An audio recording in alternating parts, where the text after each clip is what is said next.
नमस्कार दोस्तों, दी postal rankers में आप सभी का स्वागत है। दोस्तों, आज से हम छत्तीसगढ़ शुरू करने वाले हैं और छत्तीसगढ़ में हम छत्तीसगढ़ जियोग्राफी, छत्तीसगढ़ का भूगोल की शुरुआत आज के क्लास से हम करने वाले हैं। इस क्लास की खास विशेषता क्या है, इसको पहले समझ लेते हैं और ये क्लास हमें क्यों करना चाहिए, ये सबसे पहले समझ लेते हैं। इसके बाद यदि आपको इच्छा हो तो क्लास करिए और ना हो तो स्किप करके आप वीडियो से बाहर हो सकते हैं। अच्छा लगे तो ज़रूर कमेंट करें और ना लगे तो बिल्कुल सजेस्ट करें कि मैं और क्या अच्छा कर सकता हूँ। मैंने सोचा है कि ये जो क्लास होगी ये मैं लगभग क्या पूरा ही हैंड रिटन बेस्ड लेने वाला हूँ। हैंड रिटन बेस्ड इसलिए ताकि आपको एक फील टू टच वाली बात इस क्लास में हो।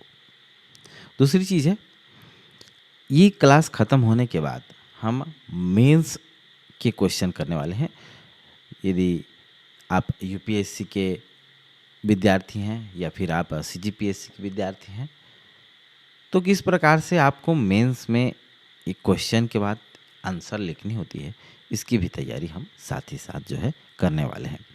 तो आइए देखते हैं छत्तीसगढ़ की अवस्थिति एवं विस्तार को। और अवस्थिति एवं विस्तार ज़्यादा कुछ है नहीं, कहने का मतलब है हमारा प्यारा छत्तीसगढ़ इसकी अवस्थिति पृथ्वी में है ना, हमारे इस पृथ्वी में, ब्रह्मांड में, इस ग्लोब में कहाँ पर है, हम ये देखने वाले हैं। ठीक है, तो छत्तीसगढ़ की अवस्थिति सबसे पहले हम देखते हैं कहाँ से कहाँ तक है, फिर उसको हम नक्शे के माध्यम से जानेंगे, एक सिंबॉलिक प्रेजेंटेशन के माध्यम से। तो छत्तीसगढ़ एशिया महाद्वीप में स्थित है।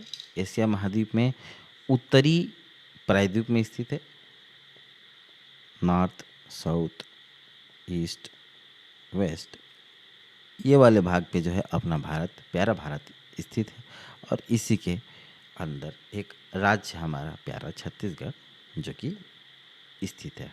ठीक है, तो हमने क्या जाना कि छत्तीसगढ़ उत्तरी प्रायद्वीप में अवस्थित है। ठीक है, चूँकि हमारा छत्तीसगढ़ कहीं किसी भी छोर से समुद्र तल को टच नहीं करता है और न ही किसी दूसरे देश की भौगोलिक सीमा को स्पर्श करता है।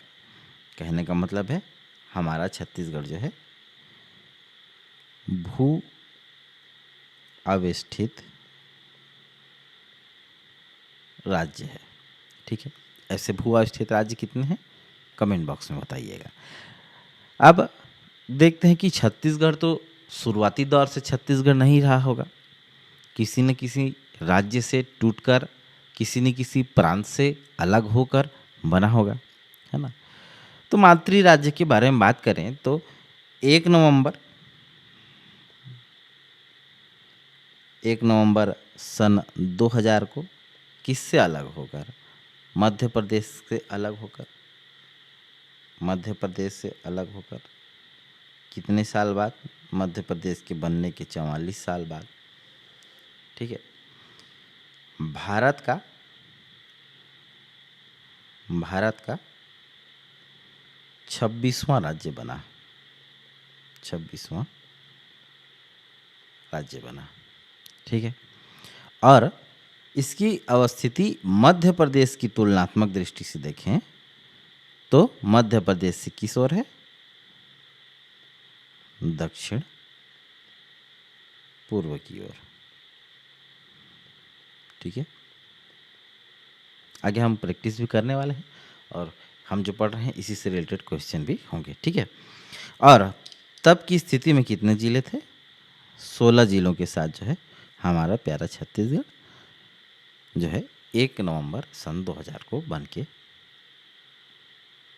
तैयार हुआ। ठीक है, अब अक्षांशीय और देशांतरीय विस्तार को जो है हम देखते हैं, जो परीक्षा में अक्सर आपसे पूछे जाते हैं, है ना।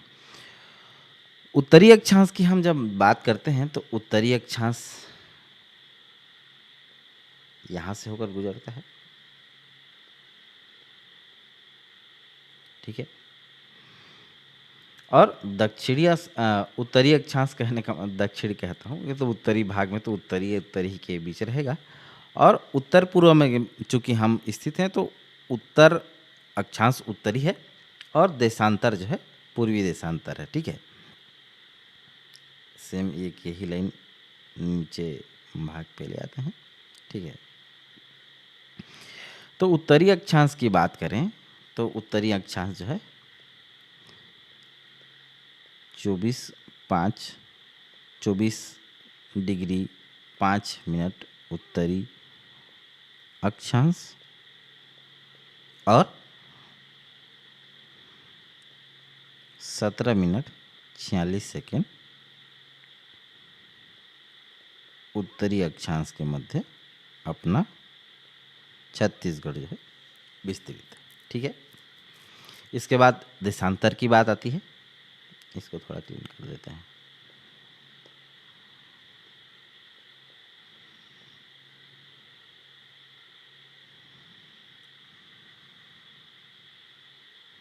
ठीक है, अब देशांतर की बात करें, ऐसा ही एक लाइन ले लेते हैं।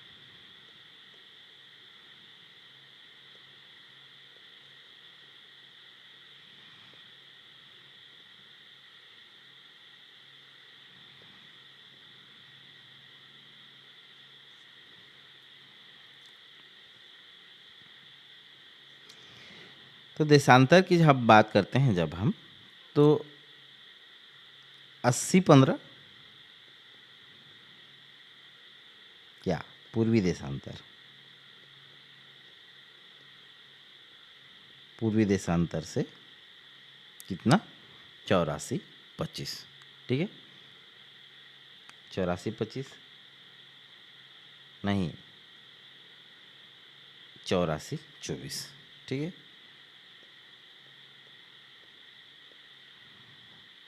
पूर्वी देशांतर।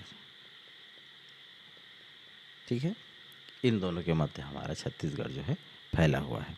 ठीक है, अब कर्क रेखा, चूंकि कर्क रेखा हमारे छत्तीसगढ़ से गुजरती है ना, और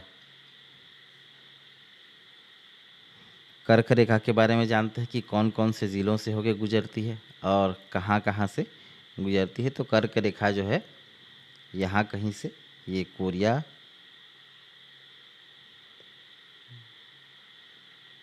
ये जो है कर्क रेखा है, अलग कलर से डिनोट करें, ये कर्क रेखा है।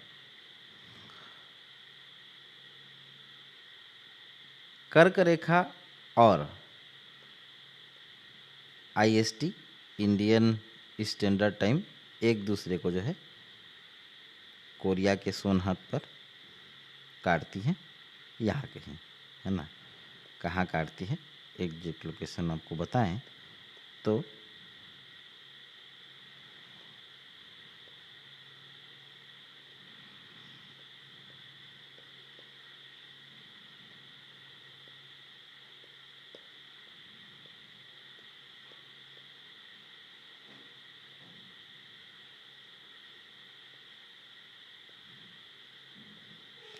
लगभग ये वाला हिस्सा आपका होगा, यहाँ पर जो है कर्क रेखा और IST दोनों के बीच में टच होती है। ठीक है, आगे बढ़ते हैं। ये कर्क रेखा है, डिनोट कर देते हैं, आपको दिक्कत ना हो। कर्क रेखा और ये जो है IST अर्थात भारतीय मानक समय रेखा। ठीक है, तो ये हमने जो है छत्तीसगढ़ के अक्षांशीय और देशांतरीय विस्तार को हमने समझा है। ठीक है, अब कुछ और तथ्यात्मक पहलुओं को देखते हैं। कर्क रेखा की बात करें तो कर्क रेखा जो है 23.5 डिग्री उत्तरी अक्षांश से होकर गुजरती है और सरगुजा संभाग के 4 जिलों से होकर गुजरती है। कौन कौन सी? मनेंद्रगढ़, चिरमिरी, भरतपुर, कोरिया, सूरजपुर और बलरामपुर। ठीक है। कर्क रेखा का सर्वाधिक विस्तार कहाँ है? सर्वाधिक विस्तार यहाँ से लेकर यहाँ तक बलरामपुर में है। न्यूनतम विस्तार की बात करें तो जैसा कि आप लोग देख पा रहे होंगे, ये छोटा सा ये हिस्सा जो है कोरिया जिला को बताता है। कर्क रेखा के सर्वाधिक निकट बैकुंठपुर है, कोरिया जिला में स्थित। और कर्क रेखा के समीपस्थ तहसील की बात करें तो भरतपुर है, ओड़गी है, सोनहट है, बलरामपुर है। ये सब जो है समीपस्थ तहसील है। ठीक है। सबसे उत्तरतम बिंदु, सबसे दक्षिणतम बिंदु, इनके बारे में जो है हम चलिए बात कर लेते हैं। मान लीजिए ये हमारा छत्तीसगढ़ है, तो सबसे उत्तरतम बिंदु की बात करें बलरामपुर है। ठीक है। कितने डिग्री पर? 24 डिग्री 5 मिनट पर। बिंदु एग्जैक्ट पॉइंट की बात करें तो सुंदरी गांव पड़ता है। कहाँ? बलरामपुर में।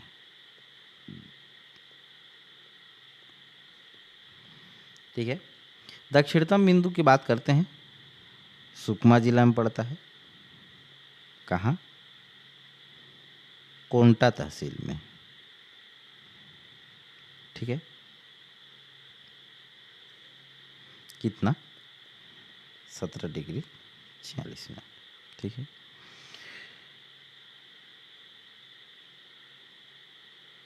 उत्तरतम और ये दक्षिणतम की जो है बात मैंने आपको बता दी। ठीक है। अब उत्तर से दक्षिण की लंबाई कितनी है? ये जो लंबाई है यहाँ से यहाँ तक की, ये लंबाई आपकी है 700 से 800 किलोमीटर। ठीक है। अब विशेष तथ्य ये है कि छत्तीसगढ़ राज्य की जो है देशांतरीय विस्तार है। देशांतरीय विस्तार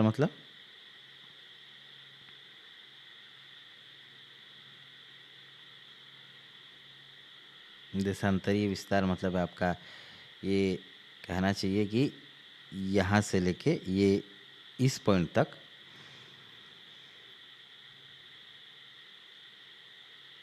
अक्षांशीय विस्तार की तुलना में, मतलब ये जो आप देख पा रहे होंगे यहाँ से लेके यहाँ तक के, इसकी तुलना में जो है कम है। ठीक है। मतलब अक्षांशीय विस्तार ये वाला साइड ज़्यादा बड़ा है या फिर ये वाला साइड कम है। मतलब लंबाई ज़्यादा है, चौड़ाई कम है, ये कह सकते हैं। और चौड़ाई ऑब्वियस सी बात है, किसको बता रहा है? यहाँ पे अक्षांश को बता रहा है। और लंबाई जो है देशांतर को बता रहा है, देशांतरीय विस्तार को बता रहा है। अक्षांशीय रेखाओं से छत्तीसगढ़ की जलवायु परिभाषित होती है और छत्तीसगढ़ का अधिकांश हिस्सा कर्क रेखा के नीचे आने से जो है उष्णकटिबंधीय जलवायु के अंतर्गत आता है। किसके अंतर्गत? उष्णकटिबंधीय जलवायु, कटिबंधीय जलवायु। ठीक है। और छत्तीसगढ़ के यदि जलवायु की बात करें तो किससे परिभाषित होती है? जलवायु जो है अक्षांशीय रेखाओं से परिभाषित होती है। अक्षांशीय रेखाओं से परिभाषित होती है। ठीक है। आईएसटी की बात करें तो कोरिया सूरजपुर दोनों से गुजरती है, लेकिन कोरिया में जो है सोनहत तहसील में उसका कटान बिंदु हमें मिलता है। ठीक है। अब देशांतरीय विस्तार की बात करते हैं। अब ये हमने जो है केवल अक्षांशीय की बात की है। देशांतरीय विस्तार की यदि हम बात करते हैं तो देशांतरीय विस्तार जो है 80-15 से 84, 25 कहें या 24 कहें, एक उतना फर्क नहीं पड़ना चाहिए मेरे हिसाब से। यहाँ भी शायद मैं 24 लिख दिया हूँ, ये 25। ठीक है। उत्तरी गोलार्ध के पूर्व में स्थित होने के कारण जो है भारत का समस्त देशांतरी विस्तार पूर्वी देशांतर में ही स्थित होंगे, है ना। मान लीजिए एक ग्लोब है, तो ये उत्तर, दक्षिण, पूर्व, पश्चिम इस भाग में अपना प्यारा भारत स्थित है। और चूंकि पूर्वी देशांतर में ही विस्तार है तो छत्तीसगढ़ ही पूर्वी देशांतर में ही होगा, है ना। और दूसरे मतलब पूर्वी देशांतर ही होगा, ऑब्वियस सी बात है, इसमें कोई बड़ा रॉकेट साइंस है नहीं, है ना। 82.5 पूर्वी देशांतर जो है, जिसे भारतीय मानक समय रेखा कहा जाता है ना। 82.5 पूर्वी देशांतर, ठीक है। खड़ी रेखाओं को देशांतर और पड़ी रेखाओं को अक्षांश जो है हम कहते हैं। 82.5 पूर्वी देशांतर की बात करते हैं, पूर्वी देशांतर की बात, तो ये कौन कौन से जिले से होकर गुजरती है ये देख लेते हैं। ये पहला है सूरजपुर, दूसरा कोरिया,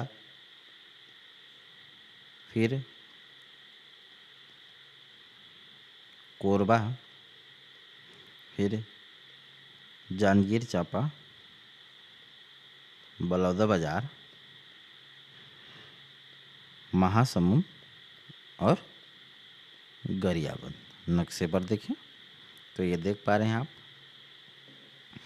ये सूरजपुर हो गया, ये कोरिया हो गया, कोरबा हो गया, जांजगीर चांपा, बलौदाबाजार और महासमुंद, है ना। इन 7 जिलों से जो है 82.5 पूर्वी देशांतर गुजरती है, जिसको हम IST इंडियन स्टैंडर्ड टाइम या भारतीय मानक समय रेखा कहते हैं, ठीक है। IST की जहाँ तक बात करते हैं तो ये सूरजपुर से 2 बार गुजरती है। 2 बार गुजरती है कहने का मतलब है कि एक बार मान लीजिए, जूम करते हैं, यहाँ एक बार कट रही है और उसके बाद ख़त्म हो जाती है, और कोरिया के बाद फिर से यहाँ पर कटती है, तो 2 बार जो है सूरजपुर से गुजरती है। इसके बारे में विशेष तथ्य ये है, ठीक है। अब समय अंतराल के बारे में हम बात करें तो छत्तीसगढ़ की सबसे पश्चिमी बिंदु अर्थात 80 डिग्री 15 मिनट पूर्वी देशांतर तथा पूर्वी बिंदु, पश्चिमी बिंदु तथा पूर्वी बिंदु कौन सा है, 84-25, ठीक है, के मध्य अंतराल जो है यहाँ से यहाँ तक के बीच जो है समय अंतराल की बात करें कितना है, 16 मिनट 36 सेकेंड। मतलब कहने का मतलब है आप इस बिंदु से इस बिंदु, है ना, मतलब कहीं भी बीच का आप पकड़ लीजिए, मान लीजिए यहाँ से यहाँ ऐसा गुजरना चाहते हैं तो आपको 16 मिनट कितना लगेगा, 36 सेकेंड आपको लगने वाला है समय, है ना, समय अंतराल है। और एक देशांतर बराबर लगभग कितना 5 मिनट होता है शायद, है ना। अंतरिम बिंदु की बात करते हैं तो सबसे पूर्वतम बिंदु जो है जसपुर में है, पूर्वतम इधर हो गया जसपुर।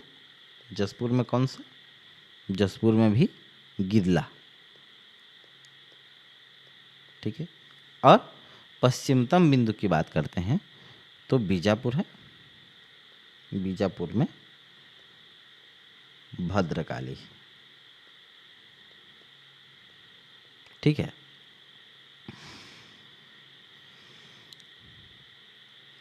अब देशांतरीय दूरी की यदि बात करते हैं तो ये जो हमने देखा था कितना अक्षांशीय दूरी को, कितना 700 से 800 किलोमीटर।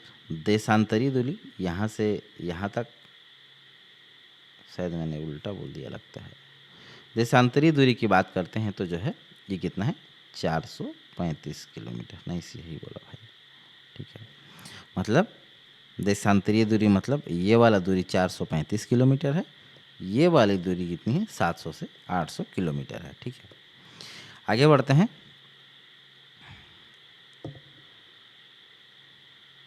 हाँ, समय निर्धारण जो है किसके आधार पर होगा, समय निर्धारण आपका होगा देशांतरीय स्थिति के आधार पर जो है होता है, ठीक है। अब ये जब अक्षांशीय और देशांतरीय विस्तार देख रहे हैं तो भारत के परिप्रेक्ष्य में भी देख लेते हैं, चलिए इसी बहाने।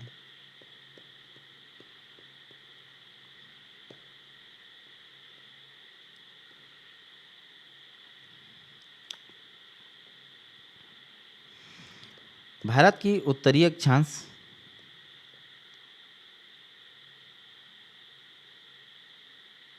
लेटी हुई रेखा लेटीट्यूड है, खड़ी रेखा लॉन्गिट्यूड है ना, मतलब खड़ी वाली रेखा लॉन्गिट्यूड है, लेटी वाली रेखा लेटीट्यूड। ठीक है,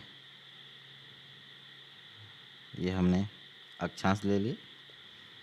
तो अक्षांश की जब बात करते हैं तो उत्तरी अक्षांश और दक्षिणी उत्तरी अक्षांश कितने हैं से कितने के बीच है, 37 डिग्री 6 मिनट। और दक्षिणी अक्षांश दक्षिणी बार बार आ जाता है मैप का याद, लेकिन ऐसा कुछ नहीं है, चूँकि उत्तर पूर्व है तो उत्तर और पूर्व ही आएगा, इसमें उत्तर दक्षिण नहीं आएगा। 8 डिग्री 4 मिनट। ठीक है, इसके बाद देशांतर की बात करते हैं। देशांतर अर्थात लॉन्गिट्यूड, लंबी रेखा। ठीक है, देशांतर की बात करते हैं तो देशांतर कितने से कितने के बीच है, 68 7 से कितना 97 25। देशांतर क्या देशांतर, पूर्वी देशांतर। ठीक है, परीक्षा हल में ये कंफ्यूज हो जाए कर देता है। ठीक है, और इसके बीच भारतीय मानक समय रेखा यहाँ कहीं से होकर जो है गुजरती है।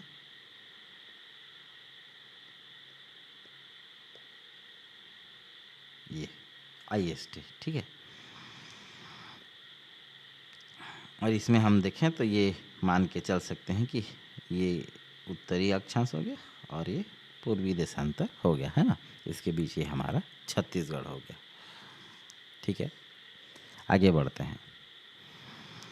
छत्तीसगढ़ का वर्तमान स्वरूप की बात करें तो 1 नवंबर 2000 को भारत के 26वें राज्य के रूप में गठन हुआ। इसकी उत्पत्ति जो है मध्य प्रदेश से 16 जिलों से मिलकर हुई, मध्य प्रदेश के दक्षिण पूर्व हिस्से के 16 जिलों से मिलकर हुई। तब की स्थिति में, अर्थात तब मतलब जब छत्तीसगढ़ राज्य बना तब 16 जिले थे। वर्तमान में कितने जिले हैं, वर्तमान में अभी आपके 33 जिले हैं। ठीक है, छत्तीसगढ़ जो है प्रायद्वीपीय पठार का हिस्सा है, प्रायद्वीपीय पठार का हिस्सा है। ठीक है, इसकी आकृति देखें तो समुद्री घोड़े के समान है, समुद्री घोड़ा, सी हॉर्स, है ना। और छत्तीसगढ़ जो है भू अवस्थित राज्य है, अर्थात इसकी सीमा जो है किसी भी जलीय सीमा को और न ही किसी दूसरे देश की सीमा को स्पर्श करती है।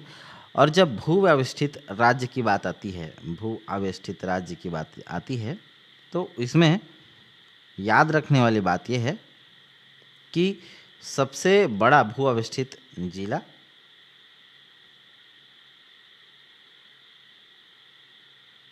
कौन सा है, तो सबसे बड़ा भू अवस्थित जिला आपका कोरबा और सबसे छोटा भू अवस्थित जिला दुर्ग जिला पड़ता है। ठीक है, भारत के भू अवस्थित राज्यों के बारे में बात करें तो भू अवस्थित राज्य कौन कौन से, छत्तीसगढ़ है, मध्य प्रदेश है, झारखंड है, झारखंड पहले नहीं था, बिहार की सीमा लगती है नेपाल से। ठीक है, तेलंगाना है और कौन सा, हरियाणा है। तो ये 6 राज्य कौन से 5 राज्य जो है भू अवस्थित राज्य हैं। छत्तीसगढ़ को स्पर्श करने वाला सबसे बड़ा राज्य कौन सा है, मध्य प्रदेश है।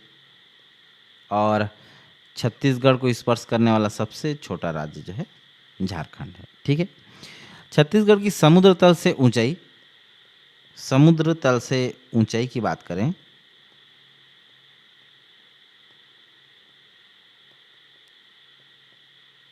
कितनी है,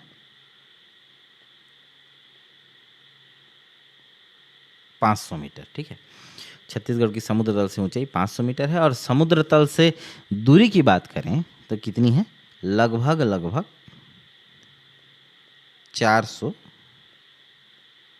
किलोमीटर। ठीक है, मतलब एवरेज आपको जो है छत्तीसगढ़ के किसी भी जिलों की यदि ऊंचाई पूछे, कभी आपको इंटरव्यू में पूछे या फिर कभी कैसा क्वेश्चन आए, तो आप ये बात याद रखिए कि छत्तीसगढ़ की जो ऊंचाई है 500 मीटर है। हाँ, कुछ जिलों की ज़्यादा हो सकती है, जो पठारी वाले इलाका है, जैसे गौरेला, पेंड्रा, मरवाही 618 मीटर पर है ना। सरगुजा 609 मीटर पर है। जसपुर पठारी हिस्सा है, जमीर पाट, जारंग पाट, लहसुन पाट है, हाँ 753 मीटर है ना। तो इस प्रकार से एवरेज 500 से थोड़ा बहुत ज़्यादा हो सकता है, लेकिन डबल नहीं हो सकता, 1000 मीटर पर नहीं है ना। तो आपको एक अंदाज़ा लेकर चलना है। और ये भी याद रखना है कि जसपुर जो है 753 मीटर पर सबसे ऊंचाई पर स्थित है। यदि आपको ऊंचाई की बात करें तो जसपुर 753 मीटर की ऊंचाई पर है, ठीक है। अब छत्तीसगढ़ के पड़ोसी राज्य एवं संबद्ध जिलों के बारे में जानते हैं। कितने राज्य जो छत्तीसगढ़ के सीमा से लगे हुए हैं, और कौन कौन से जिले जो है छत्तीसगढ़ के ऐसे हैं जो दूसरे राज्यों के साथ अपनी सीमाएं बनाते हैं, ठीक है। इनको हम दिशाओं के आधार पर जानते हैं, ठीक है। सबसे पहले जानते हैं उत्तर दिशा में। उत्तर दिशा में सरल ट्रिक ये है कि यूपी लगता है, उत्तर से उत्तर प्रदेश। कितने जिले लगते हैं? एक, कौन सा? बलरामपुर, ठीक है, बलरामपुर। और इसमें कुछ भी विशेष तथ्य नहीं है। अगला देखते हैं, उत्तर पूर्व में है ना, उत्तर पूर्व। उत्तर पूर्व ये आप दिशा की जहाँ हम बात करते हैं तो ये उत्तर, दक्षिण, पूर्व और पश्चिम, ठीक है। कई लोग को लग रहा होगा कि ये क्या पुराना बात बता रहे हो, जो नए हैं उनके लिए काम की चीज़ है। 8 दिशाएं, उत्तर पूर्व हो गया,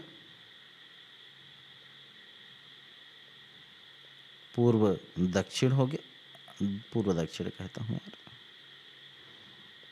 दक्षिण पूर्व कह देते हैं, इसको हम दक्षिण पश्चिम कह देते हैं, और इधर को हम उत्तर पश्चिम कहते हैं, ठीक है।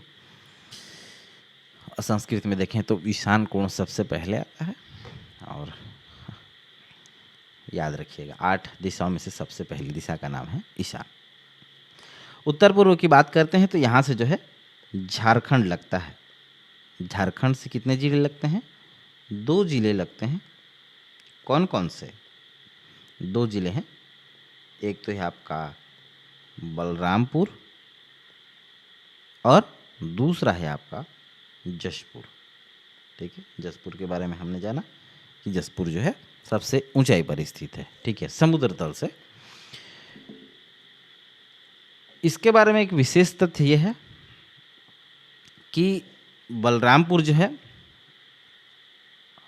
क्षेत्रफल के आधार पर, है ना, क्षेत्रफल के आधार पर सबसे छोटा सीमावर्ती राज्य के साथ अपनी सीमा बनती है। सबसे छोटा सीमावर्ती जिला है जो दूसरे राज्य के साथ, किसके साथ? उत्तर पूर्व में झारखंड के साथ अपनी सीमा बनाता है, ठीक है। अगला कौन सा है? पूर्व दिशा में देखते हैं। पूर्व दिशा में, तो पूर्व दिशा की बात करें तो पूर्व दिशा में जो है उड़ीसा राज्य लगता है। उड़ीसा राज्य से 9 जिले लगते हैं। 9 जिले कौन कौन से? 9 जिले आप बहुत सारे हो जाएंगे। जसपुर है, रायगढ़ है, सारंगढ़ है, सारंगढ़ बिलाईगढ़, महासमुंद है, गरियाबंद है, धमतरी है, कोंडागांव है, बस्तर है, और सुकमा है, ठीक है। ये 9 जिले लगते हैं। 9 जिले 2 दिशाओं में लगते हैं। कौन कौन से? एक तो पूर्व में और एक तो उत्तर पश्चिम में, है ना। सबसे ज़्यादा सीमा की बात करें तो मध्य प्रदेश से है दूरी के आधार पर, लेकिन जिलों के आधार पर देखें तो उड़ीसा से भी जो है 9 जिले और मध्य प्रदेश से भी 9 जिले जो है लगते हैं, ठीक है, अपनी सीमा जो है बनाते हैं। अब आगे देखते हैं दक्षिण में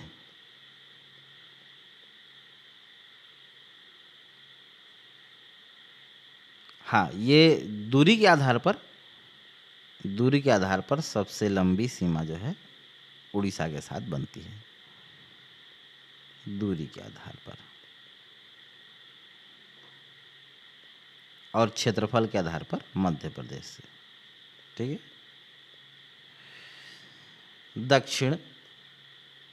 दक्षिण भाग में कौन सा जिला लगता है आपका?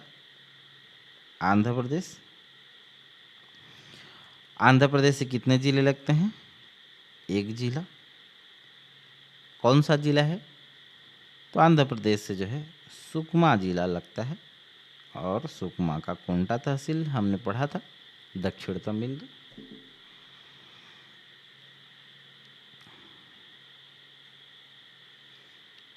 और ये सबसे कम किसके आधार पर?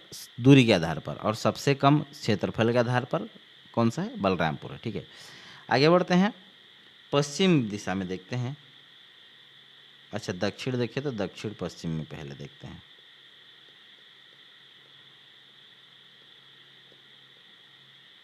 दक्षिण पश्चिम की बात करें तो दक्षिण पश्चिम में जो है तेलंगाना जिला है। कितने जिलों के साथ लगता है? 2 जिलों के साथ लगता है। 2 जिले कौन कौन से हैं? ये आपका एक सुकमा हो गया,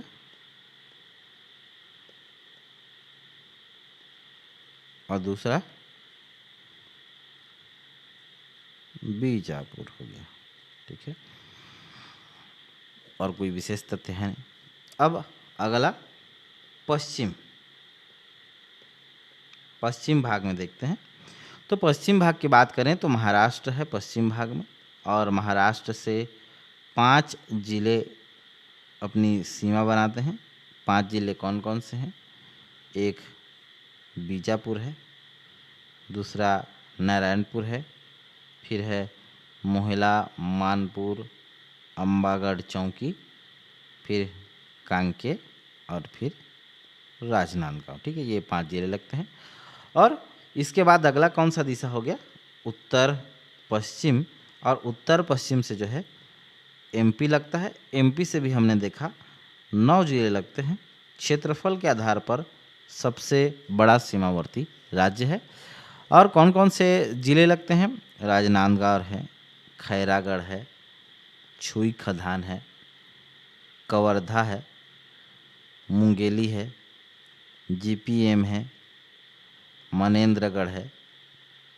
मनेंद्रगढ़, चिरमिरी, एमसीबी भरतपुर, कोरिया है, सूरजपुर है, और बलरामपुर है ना। ये हम लिख के देखे भाई, लेकिन नक्शा के दृष्टि से देखें तो ज़्यादा समझ में आएगा। जैसे मान लीजिए कि ये वाला भाग लगभग ये 9 जिले कहाँ से? ये राजनांदगांव हो गया, खैरागढ़, चुई खदान, बंडई, कवर्धा हो गया, आपके मुंगेली हो गया, गौरेला, पेंड्रा, मरवाही हो गया, मनेंद्रगढ़, चिरमिरी, भरतपुर हो गया। ये सब किससे लगते हैं? ये मध्य प्रदेश से लगते हैं। कोरिया हो गया, ऐसे करके ऐसे। ठीक है,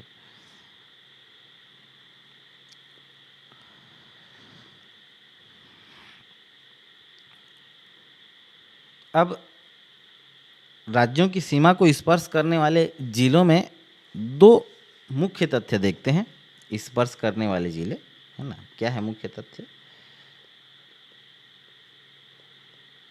स्पर्श करने वाले जिले। ठीक है,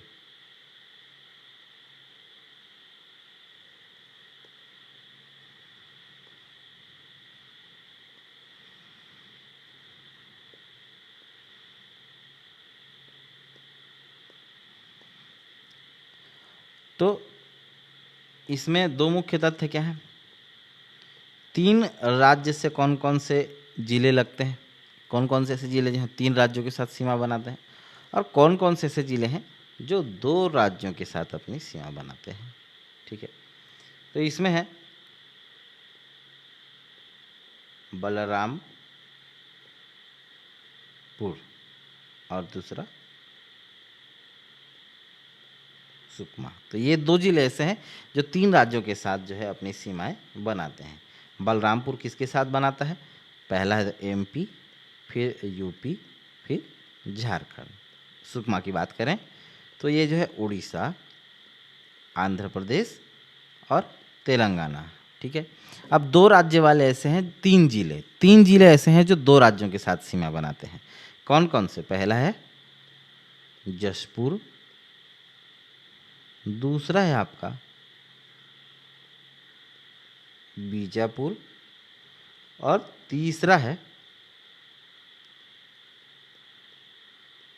राजनांदगांव। ठीक है, 3 जिले हो गए। बीजापुर से कौन कौन सा? झारखंड और उड़ीसा।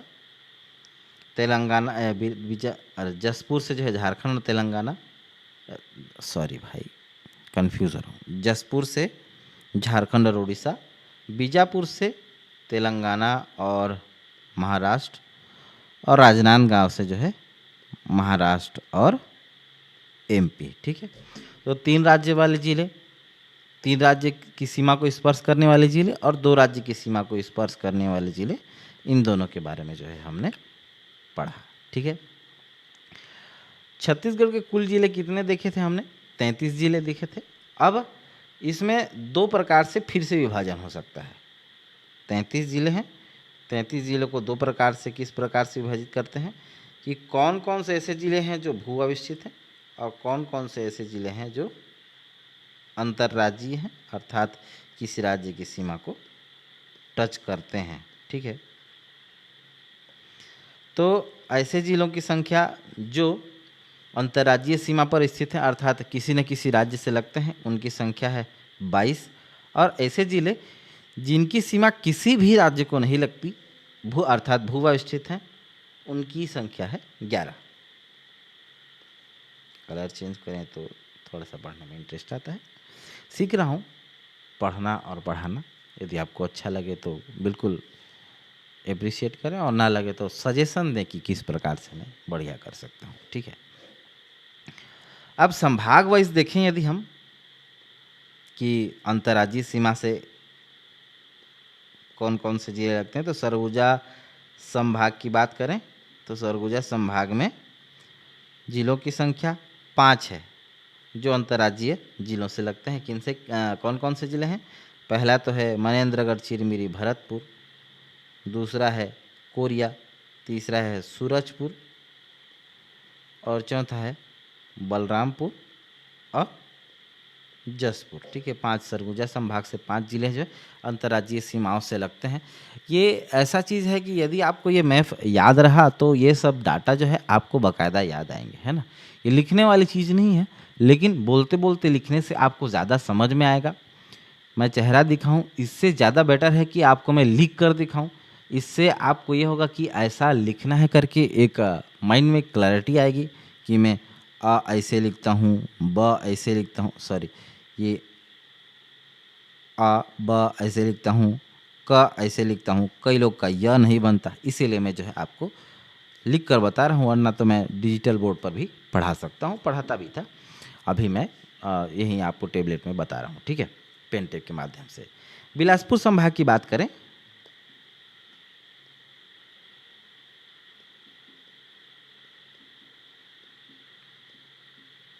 और जहाँ तक आप देखेंगे तो हर कोचिंग जो है प्री की तैयारी,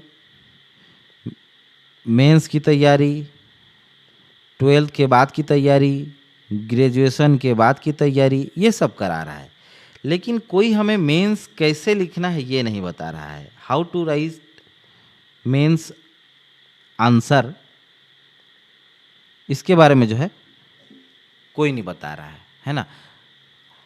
आप अधिकारी कैसे बनेंगे? अधिकारी बनेंगे मेंस में अच्छे आंसर लाने से, मेंस में जो है अच्छे मार्क्स लाने से, ना कि प्री में हाई स्कोर करने से और ना ही इंटरव्यू में हाई स्कोर करने से। हाँ, इंटरव्यू आपका जो है स्कोर बूस्ट जरूर करता है, लेकिन आपको सिलेक्शन और रिजेक्शन नहीं दिला पाता है ना। मान लीजिए आप मेंस में आप अच्छा स्कोर कर ले जाते हैं तो आपकी इंटरव्यू जो है फॉर्मेलिटी ही रहेगी। फॉर्मेलिटी कह सकते हैं, मतलब फॉर्मेलिटी कहने का मतलब ये है कि जब बूस्ट ज़रूर करेगा, ऐसा नहीं कि नेगलेक्ट कर देंगे, नेगलेक्ट बिल्कुल भी नहीं करना है। और आपको फोकस मेंस राइटिंग पर करना चाहिए, है ना भाई। आपको जब अच्छा लिखना आ जाएगा तो आपका आंसर भी बाकी लोगों से बेटर होगा। कहने का तात्पर्य क्या है, हज़ारों की कंपटीशन में हमें यूनिक तरीका खोजना होगा मेंस लिखने का। और वो कहाँ से आएगा, वो आएगा अच्छे हैंड राइटिंग से, ठीक है। हैंड राइटिंग कंपलसरी है क्या सर? नहीं, हैंड राइटिंग कंपलसरी नहीं है, लेकिन आपके ये आंसर को ये एक्स्ट्रा ऑर्डिनरी बनाता है, यूनिक बनाता है, इसीलिए अच्छी बात है। कंपलसरी नहीं है कभी भी। और मैं बोलता भी नहीं हूँ कि आपकी जो इस जर्नी में पीएससी या फिर यूपीएससी के जर्नी में जो है हैंड राइटिंग आपके लिए एक अच्छा फैक्टर है, मतलब सपोर्टिंग फैक्टर है। ये बस एक एक्स्ट्रा ऑर्डिनरी आपका टैलेंट है। यदि है तो बढ़िया बात है, नहीं है तो भी कोई दिक्कत नहीं है। लेकिन अच्छा दिखने वाला आदमी अमीर लगता है और अच्छा ना दिखने वाला आदमी, फटे पुराने कपड़े वाला आदमी, ऑब्वियस सी बात है गरीब लगता है, भिखारी लगता है, भले ही उसके अकाउंट में कितने भी बैलेंस हो, है ना। तो इसीलिए दिखावा या दिखावट अच्छे चीज़ों के लिए जो है ज़रूरी है, ताकि आप जो है उसको उस हिसाब से जज कर पाएँ, ठीक है। आगे बढ़ते हैं। अब कुछ कुछ बात फिसल जाते हैं भाई, दिखावट बोल दिया मैं, है ना, कोई बात नहीं, इग्नोर कीजिएगा। बिलासपुर संभाग से बात करें तो 4 जिले हैं जो अंतर्राज्यीय सीमा से लगते हैं। कौन कौन से? एक तो है मुंगेली, उसके बाद जीपीएम, रायगढ़, सारंगढ़, बिलाईगढ़, ठीक है। दुर्ग संभाग से बात करें तो दुर्ग संभाग से 4 जिले लगते हैं। कौन कौन से? राजनांदगांव, महिला मानपुर, अम्बागढ़ चौकी, अरे महिला मानपुर, अम्बागढ़ चौकी, कवर्धा, खैरागढ़, छुई खदान, गंडई। रायपुर से बात करें तो रायपुर से जो है 3 जिले, महासमुंद, गरियाबंद, धमतरी। बस्तर से आपका 6 संभाग हैं, 6 जिले हैं। कोंडागांव, बस्तर, सुकमा, बीजापुर, नारायणपुर और कांकेर, ठीक है। शॉर्ट में मैंने लिखा, आपको एक ओवर भी दिया। बाकी आपकी जो है कहना चाहिए कि आपको समझ जो है नक्शे के माध्यम से ही आएगा, मैप के माध्यम से ही आएगा, ठीक है। सुदूर उत्तरी दक्षिण हमने देख लिया था, और संभाग के आधार पर भी हमने देखा कि कौन कौन से जिले जो सीमावर्ती राज्यों से लगते हैं। छत्तीसगढ़ की बात करें तो जो छत्तीसगढ़ के पड़ोसी राज्यों के साथ कुल सीमा की लंबाई कितनी है? कुल सीमा की लंबाई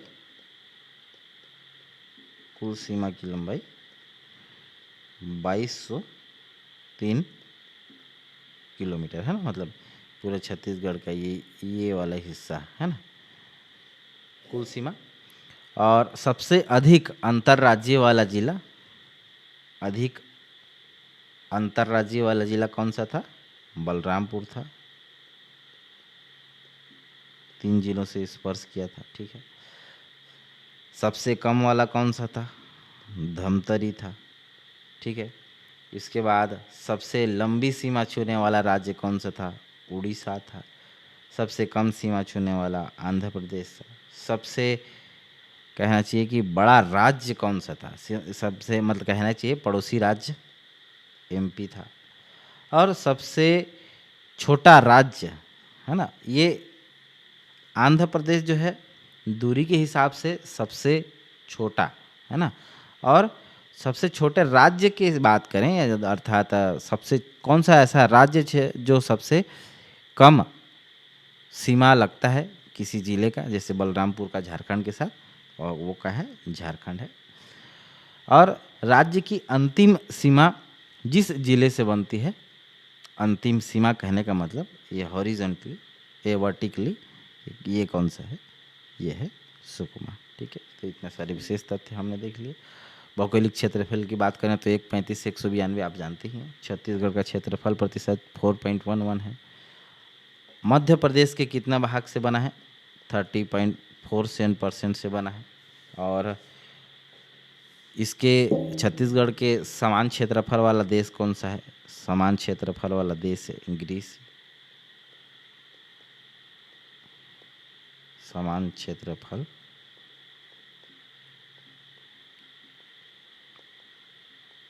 वाला देश है। ठीक है, छत्तीसगढ़ की जनसंख्या भारत की जनसंख्या का कितना प्रतिशत है? 2.11% है, 1111 है ना। और छत्तीसगढ़ जो है जनसंख्या की दृष्टि से भारत में 16th पोजीशन, 16वें स्थान पर है जनसंख्या की दृष्टि से। जनसंख्या की दृष्टि से ठीक है, तो आज के लिए बस इतना ही। अच्छा लगे तो बिल्कुल कमेंट, शेयर, सब्सक्राइब कीजिएगा। और यदि आपको लगता है कि कोई चीज़ सुधार करनी चाहिए तो बिल्कुल स्वागत है आपके सुधारों का, आपके सजेशंस का। आज के लिए बस इतना ही। नमस्कार, जय जोहार, धन्यवाद। Thank you for listening me. Good night.